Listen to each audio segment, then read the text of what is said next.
नींद में बोलने वाली बहू। गुप्ता परिवार में वैसे तो सब कुछ बहुत शांत और सामान्य था।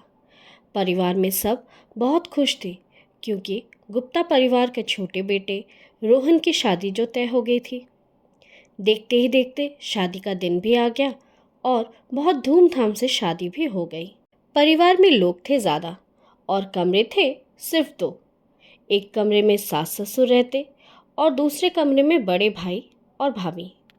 अब ऐसे में रोहन को प्रिया को लेकर ड्राइंग रूम में सोना पड़ता, तब तक जब तक दूसरा कमरा तैयार ना हो जाए। वैसे तो प्रिया एक सुलझी हुई लड़की थी, बहुत ही मिलनसार। बस एक ही परेशानी थी उसे, नींद में सच बोलने की खतरनाक आदत। देखते हैं क्या होता है घर वालों का उसके इस नींद में बड़बड़ाने की आदत से। प्रिया दिन भर बहुत सीधी सादी और मासूम बनी रहती। वो कुछ नहीं कहती किसी से। अगर उसे कुछ पसंद ना भी आए तब भी वो चुप ही रहती। लेकिन रात होते ही उसके ज़ुबान का ताला खुल जाता और वो सब उगलने लग जाती। फिर एक रात जब सब सो गए थे, ममता देवी पानी लाने के लिए रसोई की तरफ गई। वहीं प्रिया ने करवट बदली और बड़बड़ाने लगी। आज सुबह सासू माँ ने जो सब्जी बनाई थी उसे तो कोई न खाए। इतनी बकवास कोई खाना बनाता है भला। जबरदस्ती खाना पड़ा। ममता चौंक कर पीछे देखने लगी। अरे, क्या बोल रही हैं बहू? खाना बकवास था। सुबह तो बोल रही थी बहुत अच्छा लगा। ये सब सुन ममता मुंह फुला के वहां से जा ही रही थी कि प्रिया फिर से बोलने लग गई।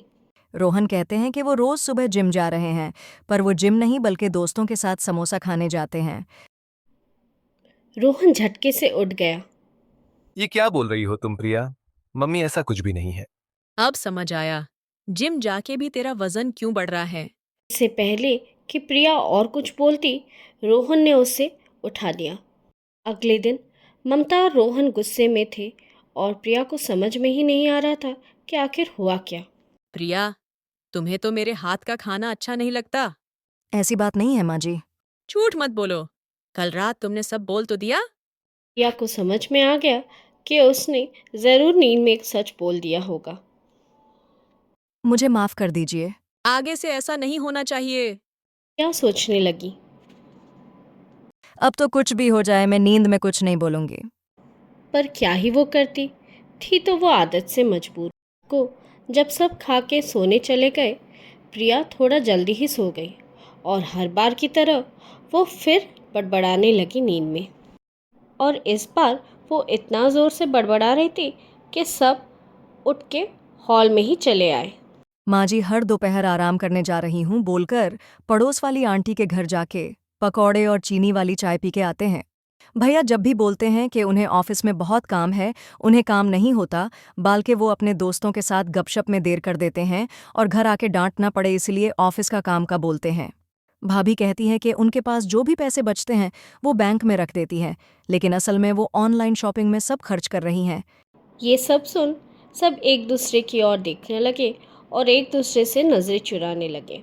चलो आज मैं बच गया। ये सोच ही रहा था कि प्रिया फिर बोलने लगी। रोहन ऑफिस जाने के बहाने दोस्तों के साथ पार्टी करने जाते हैं, लेकिन घर आकर कहते हैं आज बहुत काम था। ये सुनते ही रोहन चौंक गया। ये बात इसे कैसे पता चली? और भी कुछ बाकी है। इसका बोलना इतना काफी नहीं है क्या? कोई इसको चुप करवाऊं? अब ये सिलसिला यहीं पे ख़त्म नहीं हुआ। प्रिया फिर बोलने लग गई। ससुर जी सोने का बहाना कर मोबाइल पर क्रिकेट देखते हैं। ये सुनते ही गुप्ता जी ने तुरंत मोबाइल छिपा लिया। अगले दिन सुबह नाश्ते पर सबका मुंह उतरा हुआ था। आज पकोड़े नहीं बनाए, पता नहीं कौन देख ले। रोहन सीधा ऑफिस जाने की तैयारी करने लगा। मैं ऑफिस ही जा रहा हूँ, दोस्तों के पास नहीं। मेरा मोबाइल चार्जिंग पर है और मैं अखबार पढ़ रहा हूँ। प्रिया को कुछ समझ में नहीं आ रहा था कि आखिर सब इतने चुपचाप और गुमसुम क्यों हैं। उसने सबसे पूछा। क्या हुआ, सब आज इतने चुप चुप क्यों हैं? तुम्हें क्यों बताए? तुम्हारी नींद ने सबकी पोल खोल दी है। मतलब? ममता देवी हंसते हुए बोली। तुम दिन में कुछ नहीं बोलती, पर रात को पूरा सच उगल देती हो। अब देख, संभाल के रहना पड़ेगा। घर की सीबीआई को पता चला तो रात में ही सारा राज खोल देगी।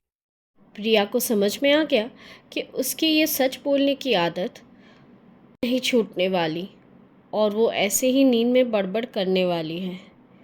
पर वो करती भी क्या? सबको प्रिया बहू से डर के रहना पड़ेगा। कर बोली। नहीं नहीं, अब से मैं अपनी जुबान पर टेप लगाकर सोऊंगी। पूरा परिवार ठहाके मार के हंसने लगा।